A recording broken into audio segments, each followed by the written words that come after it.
Early in the program, we discussed the bipartisan infrastructure bill that passed in Congress. And now we're joined again by House members Rodney Davis, Marie Newman, and Raja Krishnamoorthi. I wanted to talk about congressional redistricting. Congressman Davis, you've said repeatedly you're going to wait until Democrats draw the new congressional maps before you decide whether you're going to seek another term in Congress or run for another office like governor. Those maps are drawn.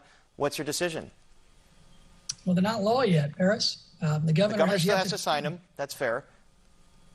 Yeah, the governor hasn't signed them into law. And frankly, judging by the election results last Tuesday in states like Virginia and New Jersey, New York, Minnesota, the state of Washington, Democrats may be having some second thoughts about how those districts look, even though when you look at that congressional map, you cannot find a more gerrymandered mess than what Illinois Democrats pushed through without any Republican support.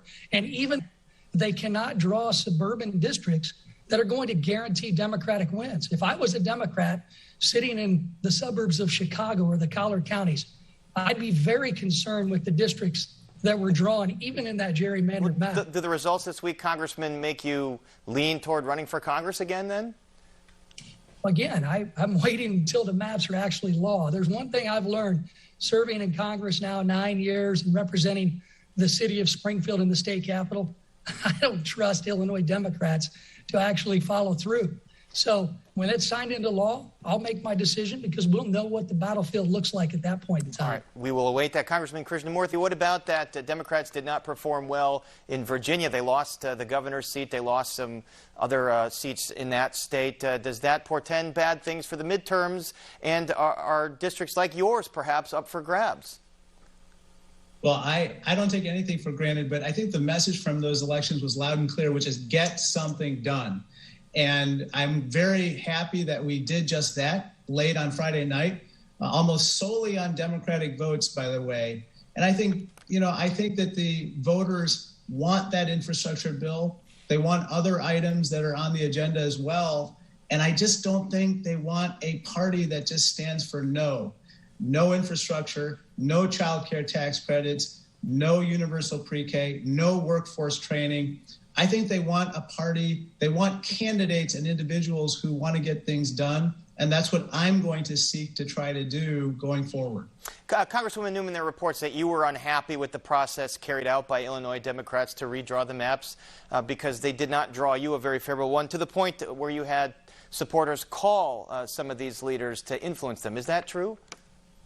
Actually, what happened is that, I had this huge coalition of folks throughout my district, and they learned what the process was, which was they were able to enter testimony and witness slips and then go to a hearing. So once they learned that those were the options, they in fact showed up in force, hundreds of them, because they wanted to stay together. We work very well as a district. So I think that once they learned the rules and then they in fact executed on them, they made their voices loud and clear, and couldn't have been a more democratic way to share what they wanted. And you've announced that you're going to run in the 6th Congressional District now, which is currently a seat held by Sean Casten. You live a few blocks outside of it. Why that district? Let me explain. So Illinois 6 is a brand new district. It is not the old Illinois 6, which stretched out to the very far western suburbs. This new district is about 50% of my district, my current Illinois 3 district, coupled with a small portion of Sean Casten's district, about 20%. And the remaining 30% comes from Mr. Quigley's district, as well as Bobby Rush's and I believe some of Raja's. So it all comes together to create a brand new district called Illinois 6. So Mr. Casten and I are actually running in a brand new district called the new Illinois 6. And I am about a block and a half out of it. All right, so that's the district you're going to run in. Congressman Davis, I want to turn to this controversial anime video that was tweeted out, a violent anime video by one of your colleagues, the Republican Representative Paul Gosar from Arizona. There's calls now that he should be censored. There should be some sort of punishment. Should there be some sort of punishment for tweeting out a video that purported to show violence against other members of Congress? I have absolutely no idea what you're talking about. I have yet to see anything like that. I'd be happy to take a look at it and give you my comment later. But, I've said for my entire career, there's no place for violence. I mean, there are people that have felonies on their record right now because they threatened to blow my head off.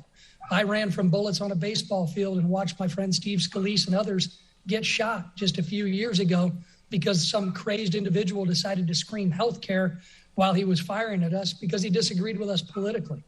The issues that we need to be facing are the issues that we were talking about this entire interview. And we've done that. We've invested historic amounts of dollars in a bipartisan way in things like infrastructure as part of our pandemic responses, upwards of 9 times as much going to our transit systems, our airports, our roads and bridges in CARES Act funding and pandemic funding than what we're going to see in this infrastructure bill that passed just a few weeks ago. And again, Paris, how many dollars are going to be spent? How many billions just trying to figure out what happened decades ago in certain areas and tearing that down instead of investing in the new projects that my colleagues are talking about earlier?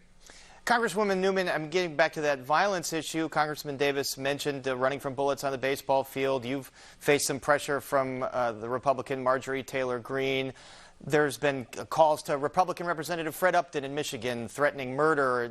I mean, the rhetoric is just kind of wild, and rhetoric from public officials drives some constituents to do crazy things. We know that. So what is your assessment of the temperature in Congress right now? Well, I think we do get along. We have hearty discussions at the committee level and frequently. But we saw just tonight that Congressman Davis and my colleague Raja and I agree on some things, that we want to invest in strong projects that will produce jobs and restore our standing in the world in terms of infrastructure. We're the 13th right now. That's pitiful. We should be number 1. And these investments will help do that.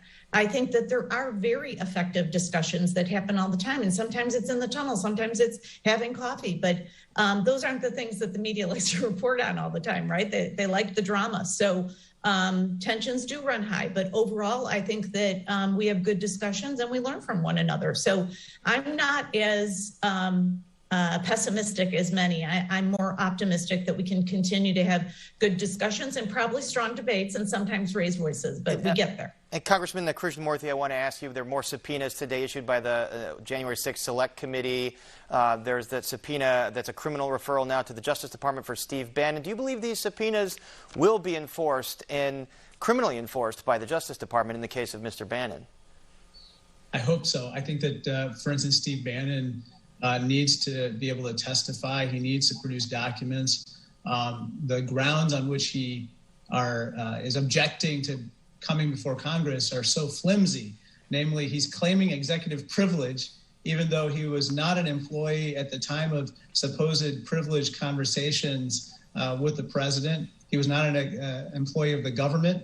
And in any case, executive privilege is always invoked to protect our national security. And in this case, invoking it to protect conversations about insurrectionist activities is anything but protecting national security. So the DOJ needs to enforce that subpoena. Mr. Bannon needs to produce documents in his testimony. And I think that we need to get at the truth. I think that's what the American people want. They just want to know what happened in the lead up to January 6th, what happened on that day, and the aftermath. And this is very essential for our democracy, in my opinion. We're going to have to leave it there. Our thanks to Representatives Rodney Davis, Marie Newman, and Raja Krishnamoorthi. Thank you all for being here. We appreciate it. Thank you so much.